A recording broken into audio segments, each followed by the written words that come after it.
Nimemaliza kukagua uwanja wetu wa Msalato.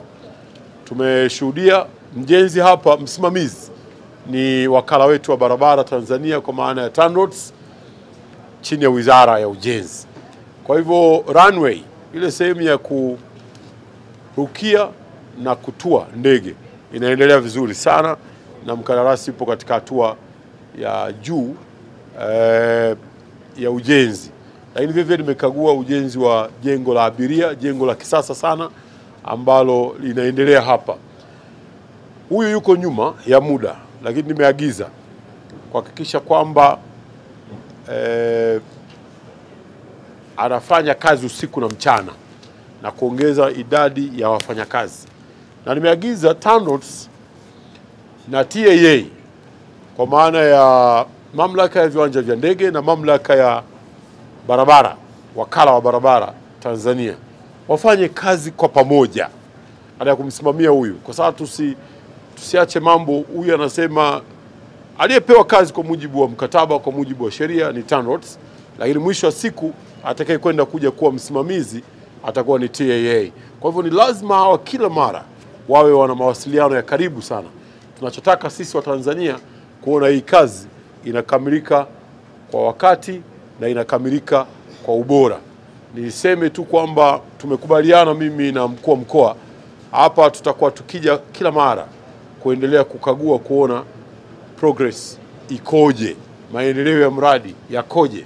Na nimewaambia TANROADS na mkandarasi kwamba hatutaongeza muda.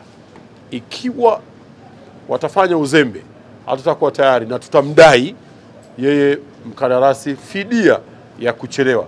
Na nimetoa maelekezo kwa miradi yote, wanapochelewa, haswa ile miradi ambayo sisi tuna uhakika tunazo hela, lazima tuwadai fidia wanapochelewa. Ni kama wale wa Dar es Salaam pale wa BRT, wote nimewaambia wawadai pesa kwa sababu ni uzembe.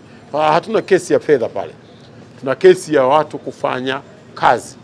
Kwa mujibu wa mkataba, tarehe 30 ya mwezi wa 11 mkandarasi anapaswa awe amekabidhi kazi, anakabidhi kazi hii tarehe 30 ya mwezi wa 11 Novemba mwaka huu. Huo ndio mkataba wetu, na ndio maana tumemwambia hapa ya kwamba hatutakuwa na muda wa nyongeza, kwa sababu sisi tunataka tutumie uwanja wetu, si ndivyo bwana?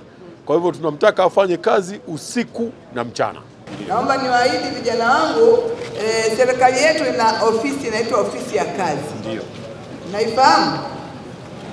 Basi tutamwelekeza wiki ijayo mtu toka ofisi ya kazi aje, na nitaomba mkandarasi na TANROADS nisikie, akija apewe nafasi ya kuwasikiliza watumishi. Naomba nitumie fursa hii kuwaelekeza, kiwapa tu ruhusa kesho asubuhi jioni saa 3, lakini hakikisha umeshajiandikisha. Ukiwapa lisali moja waende ili wafanye hiyo kazi, utakuwa umetendea haki pia serikali ambayo ina mkakati mkubwa sana kwenye jambo hili, hasa kwa vijana hao ambao hasa ndio idadi yao kubwa na wana haki ya kuchagua viongozi wao wanaopenda wawaongoze.